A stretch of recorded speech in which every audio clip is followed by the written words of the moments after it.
এই ২৬ তারিখ রাত, দিবাগত যে রাত, সেই রাত ১টার দিকে আমাদের নাকল ক্যাম্পের ইনচার্জ মালেক, এসআই মালেক ও আমাকে ফোনে অবহিত করে, স্যার একটি মাইক্রোবাস সন্দেহজনকভাবে এদিক সেদিক ঘোরাফেরা করছে নাকল এলাকায়, নাকল পশ্চিম পাড়াতে।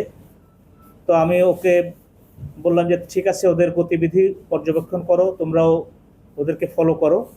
আর পাশাপাশি আমাদের অতিরিক্ত police super crime and operations thunder Khairul হাসানকে আমি নির্দেশনা দিই সেখানে যাওয়ার জন্য।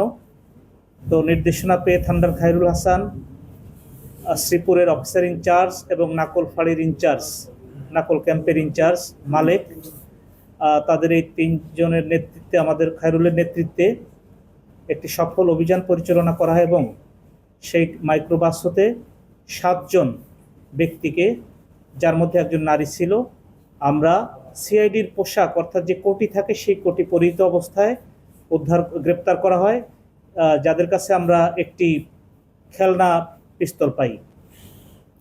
পরবর্তীতে তাদের পুলিশ হেফাজতে নিয়ে আসার পরে তাদের জিজ্ঞাসাবাদে জানা যায় যে আমাদের শ্রীপুরের যে নাকল, এই নাকল এলাকাতে শ্রাবণী নামক একজন নারী, যার ১ বছর আগে বিয়ে হয়েছিল তার স্বামী মোস্তাকের সাথে, মোস্তাকের সাথে। তো সেই মোস্তাকের সাথে বিয়ে হওয়ার পর আবার পরবর্তীতে তার সেখানে ডিভোর্স হয়ে যায় এবং পরবর্তীতে বিয়ে হয় তার ঝিনাইদহ সদরের শিমুল নামে এক ব্যক্তির সাথে। তো সেই ব্যক্তির বিয়ে হওয়ার পরে আবার তার প্রথম যে স্বামী, সেই স্বামী তাকে আবার নিয়ে চলে আসে। সেটা ঘটনা হলো ৭ থেকে ১০ দিনের মধ্যে তাকে আবার সেই তার প্রথম স্বামী তাকে উদ্ধার করে নিয়ে চলে আসে। তো চলে আসার পরে এই সংক্ষুব্ধ দ্বিতীয় স্বামী যে, সে একটি পরিকল্পনা করে যে কি করে তার এই স্ত্রীকে আবার সে ফিরে পেতে পারে। তো তারই ধারাবাহিকতায় সে এই যে ৭ জনকে গ্রেপ্তার করেছি আমরা, এই ৭ জনের সাথে একটি চুক্তিতে আবদ্ধ হয় যে তার স্ত্রীকে তারা ফিরিয়ে নিয়ে এনে দিবে, অপহরণ করে তার কাছে ফেরাই দিবে।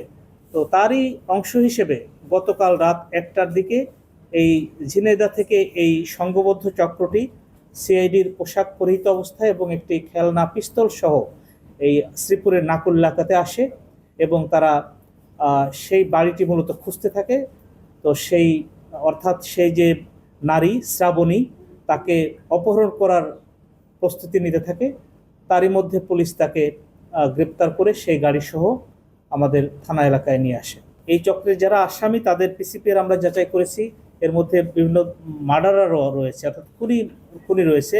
এদের বাড়ি কিন্তু বিভিন্ন জায়গায়, আপনার ঝিনাইদহে আছেন, তারপরে ভুরুঙ্গামারি কুড়িগ্রামে আছেন, এরকম করে বিভিন্ন জায়গা থেকে এরা এই যে যারা এই জাতীয় অপহরণ চক্রের সাথে জড়িত, তারা কিন্তু এই চক্রের সদস্য।